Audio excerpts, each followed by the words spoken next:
Hi, good morning, everyone. It's been a little while. I am Christine Lee. I'm back from California, where I was at a quick conference, the Business by Design live conference in Laguna Beach for 3 days, which was lovely. And then I was in San Francisco visiting friends and relatives, which was also fabulous. I hope you have been well. Today, I wanted to talk about. Good morning, Lisa. Nice to see you. Today, I wanted to talk about. Good morning, Cindy. Good to see you too. I wanted to first say that I have Invisalign in my mouth. So if I'm sounding funny, it's because I am sounding funny. Good morning. And today I wanted to talk about what we are missing out on when we are afraid to start new things. Basically, that whole old theme of mine that fear is our enemy, actually, and fear kind of gets us stuck in our tracks. And I think even if we've been away for a couple of weeks, we have to jump back into things. We just want to make it a habit to get things going, to feel comfortable being in the middle of our affairs rather than feeling like we're behind the starting line, just looking at it, staring at it, and feeling afraid. And so I wanted to start today by seeing and checking in with you to see if you might be behind the finish line on the wrong side of the starting line, being afraid. And so I jotted down a few notes of some signs that you might be stuck in fear. One sign might be that you are over preparing for something, that you are just working through the plans. You are deciding things, you are building things, you are thinking about things, you are asking people about things, but you are not actually making any live progress. Does that sound like you? If it does sound like you, please let me know in the comments. I know there are only 2 of you right now, but you guys count too. If you're over preparing for something, maybe you're just spinning your wheels, avoiding the fear, really recognizing that you could actually take a step today, even a small one, to undo that fear and actually get more clarity in your path. So Cindy says, yes, she might be over preparing for something. Cindy, let me know what you're over preparing for. Another sign that you might be, and Lisa too, so we got 2 for 2. Another sign that you might be stalled in fear is that you're not preparing at all, that you've decided you're too burned out, you are spiritually flat, you feel like, there's really not much hope for you in your project venture. If you feel like there's no hope, that's also fear rearing its ugly head, because there is in this world so much abundance, so much opportunity. Even when things are looking like they're failures right now, there's always a way to revise, to revamp, to rebuild, to start again, to get yourself moving again. Lisa says, waiting for someone else to do their bit before I get moving. Yes. And Cindy says, depends on the day, haha. Lately, I've been really fascinated by what we do to ourselves cognitively. With our thinking, we block ourselves without knowing, or sometimes maybe with knowing. We insist that A needs to happen before B can even start, or I need A and B together before I can think about C, when really we can do all of these things all at once. We're actually that complex, and we are actually that brilliant that we can take on little bits and pieces of things without getting overwhelmed, without busting the system, without breaking down. So I want to take this moment this morning to let you know, take that step this morning. It's okay whether you've been over preparing or not preparing at all. You can do that one thing today to give you that sense of freedom from fear.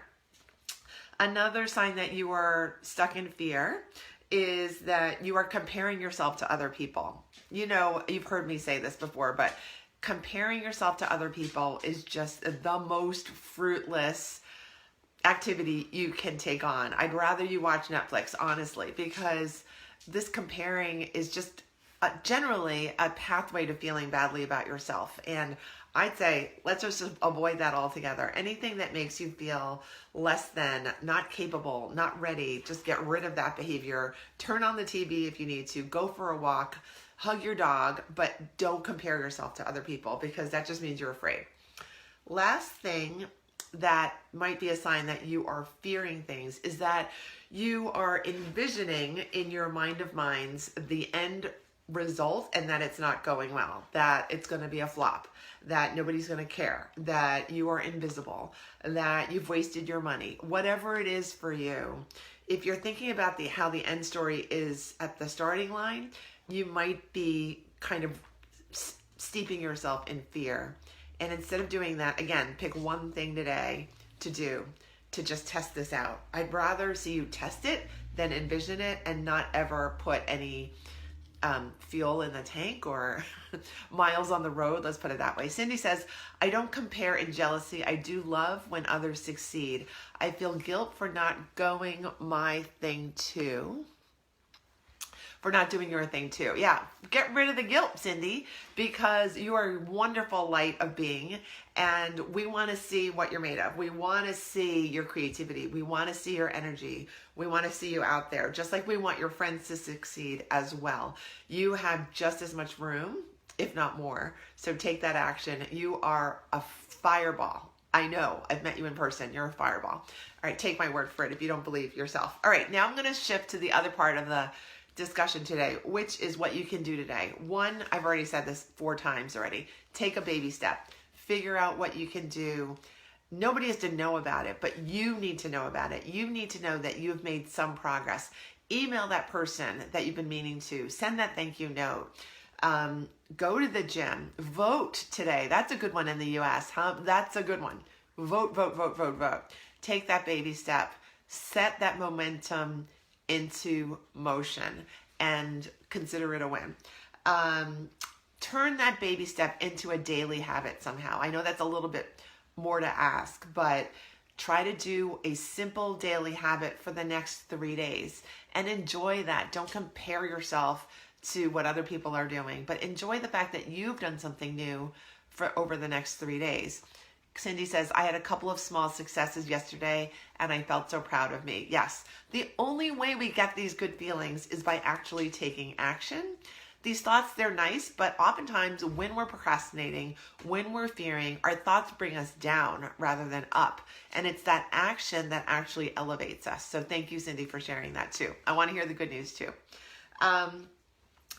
Let's see. Oh, decide what you could start on today. That's an easy one. Oh, number 3, have a marker. Not an actual marker, but that helps too. Have it like a journal or a checklist or a spreadsheet of your progress, the emails you've written or the wins you've accumulated. Have some sort of physical sign and reminder of your progress because we forget and we worry a lot. So let's have a marker of what we're actually doing.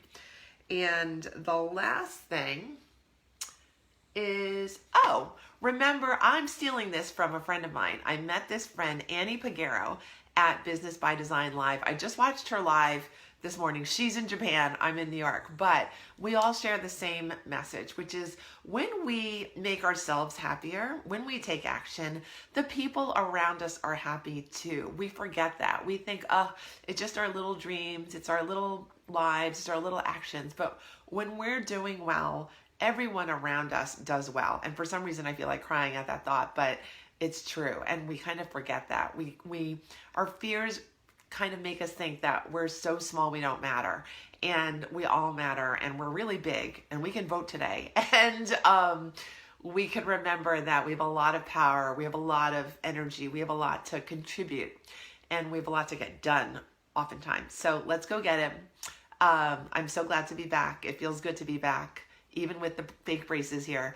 And I'm glad for Cindy and Lisa every day. And for the third person who is watching, I hope you have a great day too. Join me on Facebook. I have a group. It's called the Procrastination Coach Facebook group. If you're not in there, look me up. It's literally called the Procrastination Coach Facebook group. Join me and the others in there for some discussion, sharing, and tips that I'll be providing you throughout the week. Okay, take care. See you next Tuesday at 10 a.m. Bye.